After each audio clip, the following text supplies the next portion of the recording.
അപ്പോൾ വാസ്തവത്തിൽ ഈ കുട്ടികൾ നന്നാവാൻ തോന കാര്യമൊന്നും ചെയ്യേണ്ട ആവശ്യമില്ല. കുട്ടികൾ നന്നാവാൻ കൂടുതൽ കാര്യമൊന്നും ചെയ്യേണ്ട ആവശ്യമില്ല. ഒരു 5 കാര്യം ചെയ്താൽ കുട്ടികൾ നേരാവും. വെറും 5 കാര്യം, 5 കാര്യം ചെയ്താൽ എല്ലാ കുട്ടികളും സാലിഹ്യങ്ങളാവും. ഒന്നാമത് ചെയ്യേണ്ട കാര്യം എന്താ വെച്ചാൽ നിയ്യത്ത് നന്നാക്കുക. നിയ്യത്ത് നന്നാക്കുക എന്ന് പറഞ്ഞാൽ എന്തിനാണ് കുട്ടി എന്ന തീരുമാനം കറക്റ്റാക്കുക. ഇപ്പം ഇരിക്കണ നമുക്ക് ഭൂരിഭാഗം ആൾക്കാർക്ക് ഒരു 80% ആൾക്കാരും കുട്ടികളുള്ളവരാണ്, കല്യാണം കഴിച്ചവരാണ്. ഏകദേശം മുഖത്ത് നോക്കുമ്പോൾ അങ്ങനെ മനസ്സിലാവുന്നുണ്ട്. അല്ലാത്തത് കുറച്ച് ആൾക്കാരുണ്ടാവും. നമുക്കിപ്പോൾ എന്തായാലും 1 കുട്ടി ഉണ്ടാവും, 2 കുട്ടി ഉണ്ടാവും, 3 കുട്ടി ഉണ്ടാവും. ഭാര്യ ഗർഭിണി ആയവരുണ്ടാവും, പുതിയ കല്യാണം കഴിച്ചിട്ട് കുട്ടിയാവാൻ വേണ്ടി ദ്വാരക്കണവരുണ്ടാവും. ഒക്കെ റെഡി. എന്തിനാ കുട്ടി? അതൊരു പ്രധാനപ്പെട്ട വിഷയമാണ്. എന്തിനാ കുട്ടി? എന്തിനാ കുട്ടി എന്ന് ആലോചിക്കുമ്പോൾ നമുക്ക് ആദ്യം കൽബക്ക് വരെ വയസ്സാവുമ്പോൾ നോക്കാൻ എന്നാണ്. നാളും പ്രായമായിട്ട് ഒരു മൂലൊക്കെ ആവുമ്പോൾ അല്ലെങ്കിൽ ആശുപത്രി കിടക്കുമ്പോൾ മരുന്നെടുത്ത് തരാൻ ഒരു കുട്ടി വേണ്ടേ എന്നാണ് ആദ്യം കൽബിൽ. അതിലൊരുപാട് പ്രശ്നമുണ്ട്. ഒന്ന്, പ്രായമാകുമ്പോൾ ആശുപത്രിയിൽ കിടക്കണം എന്ന് ആദ്യം തീരുമാനിച്ചു വെച്ചിട്ടുണ്ട്. പിന്നെ എങ്ങനെ അഡ്മിറ്റ് ആകാതിരിക്കുക? അതായത് രോഗിയായി തുടരുന്നതിൻ്റെ കാരണം രോഗിയായി തുടരാൻ ആഗ്രഹിക്കുന്നുണ്ട് എന്നതാണ്. ഞാൻ ഈ പറയണ നിങ്ങൾക്ക് മനസ്സിലായാൽ ജീവിതത്തിലെ വലിയ സൗഭാഗ്യവും. രോഗിയായി തുടരുന്നതിൻ്റെ കാരണം രോഗിയായി തുടരാൻ ആഗ്രഹിക്കുന്നുണ്ട്. കല്യാണ നിശ്ചയത്തിന് കൂടിയിട്ട് ഷുഗർ ഇല്ല എന്ന് പറഞ്ഞാൽ ഓന് നിശ്ചയത്തിന് പറ്റൂല എന്നാ വിചാരം. ഷുഗറൊക്കെ അത്യാവശ്യത്തിനുണ്ട് എന്ന് പറഞ്ഞാലേ ഒരു ഗെറ്റപ്പ് ഉള്ളൂ എന്ന് വിചാരിക്കണോണ്ടാണ് ആ സംഗതി മാറാത്തത്. രോഗിയായി തുടരുന്നതിൻ്റെ കാരണം രോഗിയായി തുടരാൻ അയാൾ ആഗ്രഹിക്കുന്നുണ്ട് എന്നതാണ്. ഇതാണ് ഞാൻ പറയണ സംഗതി. എല്ലാവരും പരിശോധിച്ച് നോക്കളിയും. ബൈപ്പാസൊക്കെ കഴിഞ്ഞത് എത്ര റാഹത്തിലാ പറയാന്നറിയോ? ബൈപ്പാസൊക്കെ കഴിഞ്ഞതാണ് എന്ന് പറയുമ്പോൾ ആന ഉണ്ട് എന്നൊക്കെ പറയും പോലെ പറയാം. വല്ലിപ്പാക്കും ഉണ്ടായിരുന്നു ഒരു ആന, എനിക്കും ഉണ്ട് ഒരാന എന്നൊക്കെ പറയണതിൻ്റെ ഉഷാറിലാണ് ബൈപ്പാസ് കഴിഞ്ഞതാണ്. ബൈപ്പാസ് കഴിഞ്ഞു എന്ന് പറഞ്ഞാൽ നെഞ്ഞ് കീറിയിട്ടുണ്ട്, അയക്കുള്ള രക്തസഞ്ചാരം ക്ലിയർ അല്ലാത്തതുകൊണ്ട് വേറെ റോഡ് ഉണ്ടാക്കി വെച്ചതാണ്. എപ്പോഴാ ബന്ധാകുക എന്നറിയില്ല. ഇതാണ് ഇപ്പൊ ഈ പറയുന്ന സാധനം. പക്ഷെ അതാ പറയണതിൻ്റെ ഒരു ചൊറുക്കുണ്ടല്ലോ. ഷുഗർ ഉണ്ട് എന്ന് പറഞ്ഞാൽ എൻ്റെ പെണ്ണുങ്ങൾക്ക് എന്നോട് തീരെ ഇഷ്ടമില്ല എന്നാണ് ആ പറയണതിൻ്റെ അർത്ഥം. പക്ഷെ അത് ഭയങ്കര അഭിമാനത്തിലാ പറയാ. മനസ്സിലായില്ല തോന്നുന്നുണ്ട്. ചിരിക്കണില്ല. എല്ലാതും അങ്ങനെ മനസ്സിലാവും വേണ്ട. കുറച്ച് കഴിഞ്ഞിട്ട് ആക്കത്തിനൊക്കെ മനസ്സിലായാൽ മതി. ചിലതൊക്കെ അങ്ങനെയാണ്. ഷുഗർ ഉണ്ട് എന്ന് പറഞ്ഞാൽ കണ്ണിന് കാഴ്ച കുറവാണ് എന്നാണ് അതിൻ്റെ അർത്ഥം. അങ്ങനെയാണല്ലോ. അതാണ് ഇത്ര അഭിമാനത്തിൽ പറയണത്. എന്ത് ഷുഗർ ഉണ്ട്, 250 മേലൊക്കെ ഉണ്ട് എന്ന്. കുറെ ചെറുപ്പത്തിൽ തന്നെ തുടങ്ങിയതാണ്. എന്താ അഭിമാനം കൂടി വരികയല്ലേ? കുറെ ചെറുപ്പത്തിൽ തന്നെ തുടങ്ങി. അപ്പൊ രോഗിയായി തുടരുന്നതിൻ്റെ കാരണം രോഗിയായി തുടരാൻ ആഗ്രഹിക്കുന്നു. ഉള്ളിടത്തോളം പൈസ മുഴുവൻ ആശുപത്രി കൊടുക്കേണ്ടി വരുന്നതിൻ്റെ കാരണം ഇത് ആശുപത്രിയിൽ കൊടുക്കാനാണ് എന്ന് അയാൾ ചിന്തിക്കുന്നുണ്ട് എന്നുള്ളതാണ്. സൂപ്പർ മാർക്കറ്റിൽ ജോലി ചെയ്യാണ്, സൗദിയിലാണ്, അല്ലെങ്കിൽ വേറെ എവിടെയാണ്, അല്ലെങ്കിൽ ഒമാനിലാണ്, അല്ലെങ്കിൽ കുവൈത്തിലാണ്, എവിടെയാട്ടെ സൂപ്പർ മാർക്കറ്റിൽ ജോലി ചെയ്യാണ്. 10,000 റിയാല് അല്ലെങ്കിൽ 10,000 ദിർഹം ശമ്പളമുണ്ട്. 8 കൊല്ലമായി ജോലി ചെയ്യാൻ തുടങ്ങിയിട്ട്. മുതലാളിനോട് പറഞ്ഞു ഞാൻ പോവുകയാണ്, മുതലാവില്ല എന്ന് പറഞ്ഞു.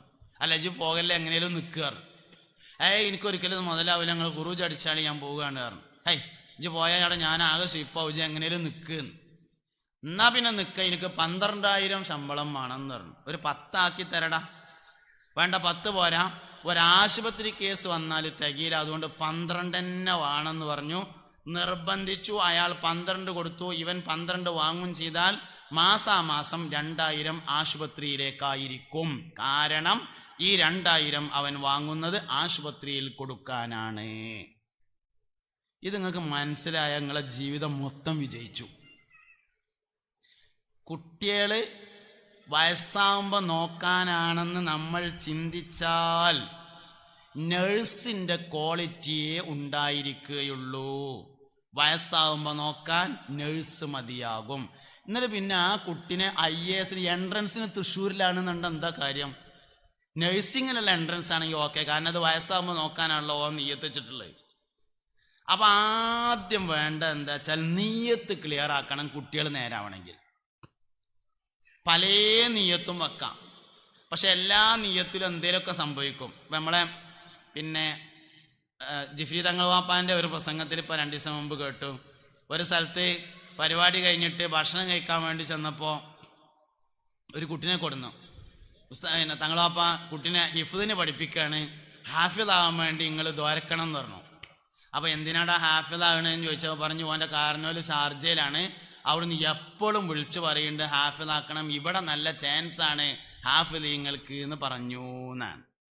ഷാർജയിൽ നല്ല ചാൻസാണ് ഹാഫിദീങ്ങൾക്ക് എന്നുള്ളതിന് ഹാഫിദാക്കിയാൽ എവിടേക്കപ്പോൾ ഇതൊക്കെ എത്തുക? അപ്പോൾ എന്തിനാന്നുള്ളത് പ്രധാനപ്പെട്ട ഒരു വിഷയമല്ലേ. എന്ത് എന്നതിനേക്കാൾ പ്രധാനമാണ് എന്തിന് എന്നത്. അപ്പം എന്തിനാ കുട്ടീൻ കറക്റ്റായിരിക്കണം സംഗതി. അപ്പം ഹാഫിദാക്കാൻ ആലിമാക്കാൻ എന്നൊക്കെ പറയുമ്പോൾ അതിലൊക്കെ ചെറിയ ഹുദവിയാക്കിയാൽ എന്താ? ഹുദവിയാക്കിയാൽ ഗൾഫിൽ കോർട്ടിൽ വരെ ജോലി കിട്ടും. വാഫിയാക്കിയാൽ എന്താ? വാഫിയാക്കിയാൽ പിന്നെ ഒരു BEd കൂടിയാണ് ചെയ്ത് കഴിഞ്ഞാൽ വല്ലിപ്പാൻ്റെ സ്കൂളിൽ കയറാം. ഇങ്ങനെ ഓരോന്നിനുണ്ട്. അപ്പോൾ ഒന്നുമില്ലാത്ത ഒരു കറക്റ്റ് കാര്യം എപ്പോഴും കരുതണം. അതിന് ഏറ്റവും നല്ലത് മുഹമ്മദ് നബി സല്ലല്ലാഹു അലൈഹി വസല്ലം തങ്ങളുടെ ഉമ്മത്ത് വർദ്ധിക്കാൻ എന്ന് നിയ്യത്ത് ചെയ്യലാണ്. മുഹമ്മദ് നബിയിൽ കണക്ട് ചെയ്ത കാര്യം മാത്രമാണ് 100% വിജയിക്കുക. അല്ലാത്തതിനൊക്കെ എന്തെങ്കിലും സംഭവിക്കും. അപ്പം എന്തിനാ കുട്ടി? അപ്പം മക്കൾ നന്നാവണം, എല്ലാവരും ഇപ്പം തന്നെ ശരിയായിക്കാളി. എന്തിനാ കുട്ടി? 120 വരി സ്വർഗത്തേക്ക് നാളെ അങ്ങനെ വരി നിൽക്കും. അതിൽ 80 വരി മുസ്തഫായ നബി തങ്ങളുടെ ഉമ്മത്താണ്.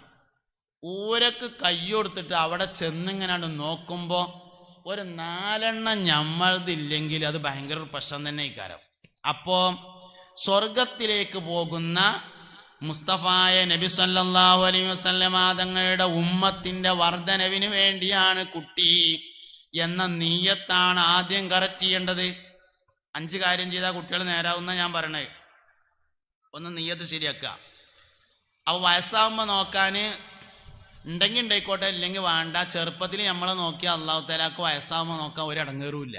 അത് അള്ളാഹിനെ പറ്റിയുള്ള ധാരണ പെശകാണ്. എനിക്കിപ്പോൾ ഒരു കുട്ടി ഉണ്ടായില്ലെങ്കിൽ വയസ്സാവുമ്പോൾ പഠിച്ചവനാകെ അടങ്ങാറാവൂലേ. കുട്ടിയായിരുന്നപ്പോൾ നിന്നെ നോക്കാൻ പടച്ചമ്പുരാനൊരു പ്രയാസം ഉണ്ടായിട്ടില്ല. വാസ്തവത്തിൽ വയസ്സന്മാരെ നോക്കണതിനേക്കാൾ പ്രയാസമാണ് കുട്ടികളെ നോക്കാൻ. എന്ന് ഇപ്പം മനസ്സിലായില്ല നിങ്ങൾക്ക്? നേരത്തെ മരിക്കുമ്പോൾ ഒന്ന് തിരിച്ചാൻ വേണ്ടി വന്നപ്പോൾ. അപ്പോൾ ഒരു വയസ്സം വരില്ലല്ലോ. വയസ്സന്മാരെ നോക്കുന്നതിനേക്കാൾ പ്രയാസമാണ്. ആ നേരത്തെ അള്ളാഹു തആല നോക്കിയിട്ടുണ്ട്. നമ്മളിപ്പോൾ ഇരിക്കണോടത്തുനിന്ന് കണ്ട് വീഴുമ്പോൾ അതിന് കാലോടിയാണ്.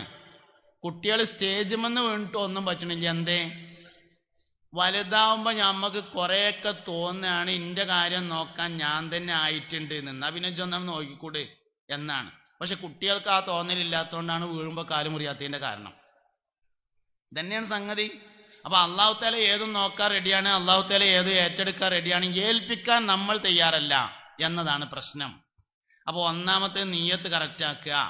രണ്ടാമത്തെ കാര്യം സന്തോഷപൂർവ്വം സ്വീകരിക്കുക മക്കളെ. എടങ്ങേറായിട്ട് മേടിച്ചതാകരുത്. 3 കൊല്ലത്തിന് വേണ്ടാന്ന് കരുതിയത് പെണ്ണുങ്ങൾക്ക് ഇനിയിപ്പോൾ എന്താ ഇപ്പോൾ കാട്ടുക? പടച്ചോൻ തന്നതല്ലേ, വാങ്ങല്ലാതെ ഇപ്പം എന്താ കാട്ടുക? ഇതാണ് സംഗതി. വിഷയം മനസ്സിലായല്ലോ നിങ്ങൾക്ക്? സന്തോഷപൂർവമല്ല പലപ്പോഴും മക്കളെ സ്വീകരിക്കുന്നത്. പടച്ചോൻ തന്നതല്ലേ, എന്താ ഇപ്പം കാട്ടുക? എടങ്ങേറായിട്ട് സ്വീകരിക്കുകയാണ്. ഇങ്ങനെ കുറേ സാധനങ്ങൾ ഈ പടച്ചോൻ തന്നതിൻ്റെ പേരിൽ എടുക്കുന്നുണ്ട്. നമുക്ക് കുറേ സാധനങ്ങളുണ്ട്. 50,000 ഉറുപ്പ്യ കിട്ടി. 50,000 ഉറുപ്പ്യ ഇട്ടിപ്പോൾ ഇങ്ങനെ ആലോചിച്ചു, സൂപ്പർ മാർക്കറ്റിൽ ഒരു 5,000 ഉറുപ്പ്യ കൊടുക്കാണ്ട് പെണ്ണുങ്ങൾക്കും കുട്ടികൾക്കും ഡ്രസ്സ് എടുത്തത് കുറേ ആയിട്ടുണ്ട്. നല്ലൊരു ചുരിദാറും നല്ലൊരു മാക്സി ഒരു പർദ്ദയൊക്കെ കൂടി എടുക്കണം. ഒരു 5,000 ഉറുപ്പ്യ എന്തായാലും അതിന് വേണം. 10,000 ഉറുപ്പ്യ. ബാക്കി ഒരു 40,000 ഉറുപ്പ്യ ഉണ്ട്. ഒരു 10 ഉറുപ്പ്യ ഒന്ന് എടുത്തേക്കണം. ബാക്കി ഒരു 30,000 ഉറുപ്പ്യക്ക് സിറ്റ് ഔട്ട് ടൈൽസ് ഇടണം. ഇതാണ് പരിപാടി. അങ്ങനെ നല്ല ടൈൽസ് നോക്കാൻ വേണ്ടി പോയി. നല്ല ടൈൽസൊക്കെ നോക്കി കണ്ട് ഇഷ്ടപ്പെട്ട് മാർബോണൈറ്റ് തന്നെ ആയിക്കോട്ടെ എന്ന് തീരുമാനിച്ച് വിലയൊക്കെ പറഞ്ഞ് ഉറപ്പിച്ച് കായ് കൊടുക്കാൻ വേണ്ടി നോക്കുമ്പോൾ പോക്കറ്റിൻ്റെ അടിയിലുണ്ടൊരു ഓട്ട. പൊയ്ക്കണു സാധനം. അപ്പോഴാണ് ഓൻ പറയുക, എന്താ ഇപ്പം കാട്ട, പടച്ചോൻ്റെ ഒരു വിധിയല്ലേ. 50,000 ഉറുപ്പ്യ മിഞ്ഞാന്ന് കിട്ടിയത് പടച്ചോൻ്റെ വിധിയല്ല. ഇത് ഓട്ടയിൽ കൂടെ ചാടിയത് മാത്രം പടച്ചോൻ്റെ വിധിയായി. ഇതന്നെയാണ് പ്രശ്നം. അരമണിക്കൂർ പല്ലുവേദന ഉണ്ടാകുന്നത് പടച്ചോൻ്റെ വിധിയാണ്. 23.5 മണിക്കൂർ ഒന്നുമില്ലാതെ നടന്നത് പടച്ചോന്റെ വിധിയല്ല. തന്നെ സംഗതി പറഞ്ഞത്. ഇത് നമ്മളെ കുട്ടികളുടെ കാര്യത്തിൽ നമുക്ക് സംഭവിക്കുന്നുണ്ട്. എന്താ ഇപ്പൊ കാട്ട, പടച്ചോന്റെ വിധിയല്ലേ.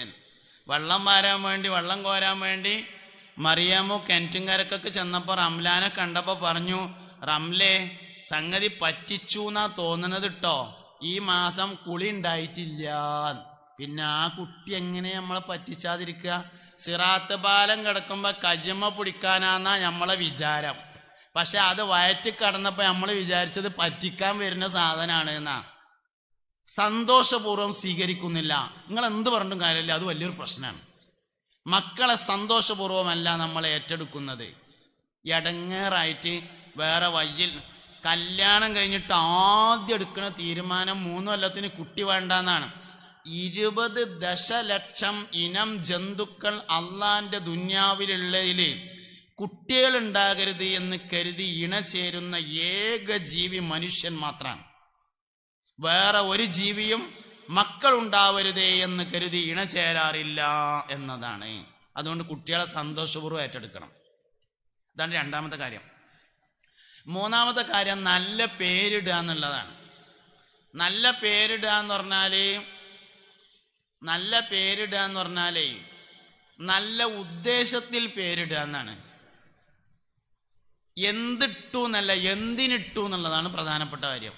ഒരു പേരിട്ടു, ആ പേര് എന്തിനിട്ടതായിരുന്നു?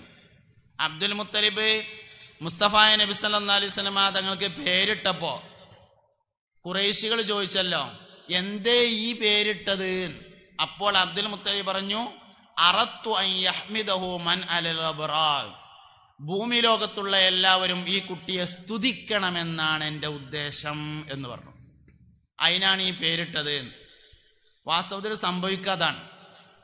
മഹ്ശറയില് കോടിക്കണക്കിന് മനുഷ്യന്മാരുണ്ടാവും, കോടാനക്കോടിക്കണക്കിന് മനുഷ്യന്മാര്. അവര് ആദം വല്ലിപ്പാൻ്റെ അടുത്ത് പോവും. ഇബ്രാഹിം നബി, മൂസാ നബി, ഈസാ നബി, നൂഹ് നബി, എല്ലാ അമ്പിയാക്കളുടെ അടുത്തും പോയിട്ട് നിങ്ങളൊന്ന് പറയോ ഈ ചെമ്പിന്റെ തറയെന്നൊന്ന് കഴിച്ചലാവാന്? ആ പറയാൻ പോണേല് ഫിറഔനുണ്ട്, നമ്രൂദുണ്ട്, ഖാറൂനുണ്ട്, അബൂജാഹിലുണ്ട്, എല്ലാവരും ഉണ്ട്. ഇവിടുന്ന് ഒന്നാണ് പോയാൽ മതി, നരകത്ത് കായാലും വേണ്ടില്ല, നിങ്ങളൊന്ന് പറയോന്ന്. എല്ലാവരും കൊണ്ട് കൈയൊഴിയും. അവസാനം മുഹമ്മദ് നബിയുടെ അടുക്കൽ ചെല്ലും സല്ലല്ലാഹു അലൈഹി വസല്ലം. ഇങ്ങളല്ലാതെ വേറെ ആരുമില്ല, ഒന്ന് പറയോന്ന് ചോദിക്കും. ഞാൻ പറഞ്ഞോളാറി. വാസ്തവത്തിൽ 50,000 കൊല്ലം മനുഷ്യനെ ചെമ്പിന്റെ തറയിൽ നിർത്തി എടങ്ങാറാക്കുമ്പോ അല്ലാഹു തആല റഹ്മാനും റഹീമും തന്നെയാണ്, അതിലൊരു മാറ്റമില്ല. പിന്നെ എന്തിനാണ് ഈ പണി കാട്ടുന്നത്? മുഹമ്മദ് നബിയെ ലോകത്ത് എല്ലാ മനുഷ്യരും സ്തുതിക്കുന്ന രംഗത്തിൽ മാത്രമേ ഹിസാബ് ആരംഭിക്കുന്നുള്ളൂ. എന്തേ കാരണം? അബ്ദുൽ മുത്തലിബ് പേരിട്ടപ്പോ എന്ത് കരുതിയിരുന്നു? അറത്തു അൻ യഹ്മിദഹു മൻ അലൽ ഖബറാ. പേര് പോലെയാണ് കാര്യങ്ങൾ ഇരിക്കുന്നത്. പേര് വളരെ പ്രധാനമാണ്. അപ്പോ